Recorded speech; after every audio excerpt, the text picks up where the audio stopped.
Hierdie boodskap na toe gebring deur Skatte in die Hemel. Gaan sluit graag by ons Facebookgroep aan vandag. Vandag se skriflesing kom uit 2 Petrus 2 verse 15 en 16.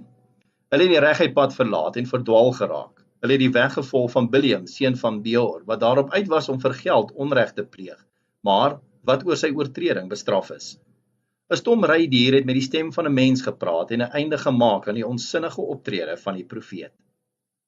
Vandag se boodskap is getiteld God praat deur 'n donkie. Wanneer ons met ons honde gaan stap, bevind ons ons soms in 'n moeilike situasie, aangesien ons een hond baie ontsteld raak as ons 'n ander hond of honde teekom wat met hulle eienaar stap. Dit is asof sy aanstoot neem dat hulle op haar pad stap en sy rem onmiddellik terug en begin met ons praat in onverstaanbare maar tog duidelike klaande chonkies, wat ons dan natuurlik dwing om te stop en saggies met haar te praat of in ons spore om te draai, in die hoop dat sy die kastige belediging sal vergeet. Die effek op ons stap is baie uitputtend, byna dieselfde wat Biliam met sy donkie daar op die pad in Moab ondervind het.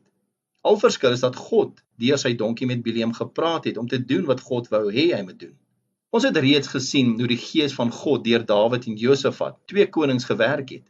Maar om te hoor hoe hy praat met Biliam, 'n waarsêer, en deur sy donkie, 'n stom dier, is baie onverwags.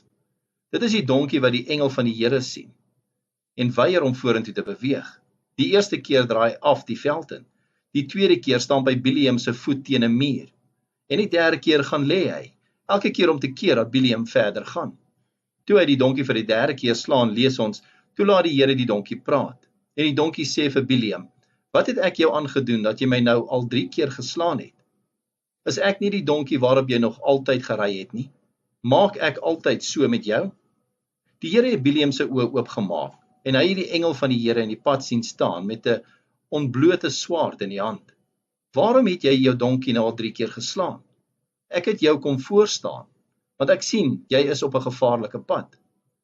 As hy dit nie gedoen het nie, het ek jou al doodgemaak en hom laat leef." Biliam sê toe vir die engel van die Here, "Ek was verkeerd." 'n Mens besef dat die Here geensins beperk is wanneer hy sy boodskap wil oordra nie.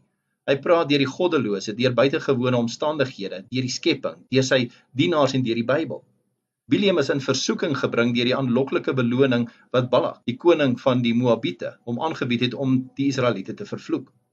Hy het in baie gode geglo, maar het erken dat die Here die kragtige God is. Alhoewel die Here vir Biliam gesê het om nie saam met die Moabiete prinse te gaan nie en om Israel nie te vervloek nie, omdat hy hulle geseën het, het hy tog saam met hulle gegaan. Dit het hierdie buitengewone insident met sy donkie geverg om uiteindelik te doen wat die Here hom beveel het.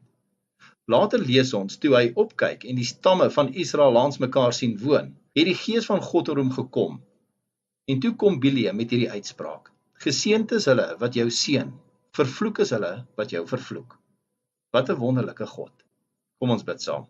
Ons hemelse Vader, onbeperkte ewige God, help my asseblief om my oë, my ore en my hart oop te maak vir al die verskillende maniere waarop U met my praat, en help my om in elke situasie U gees te gehoorsaam.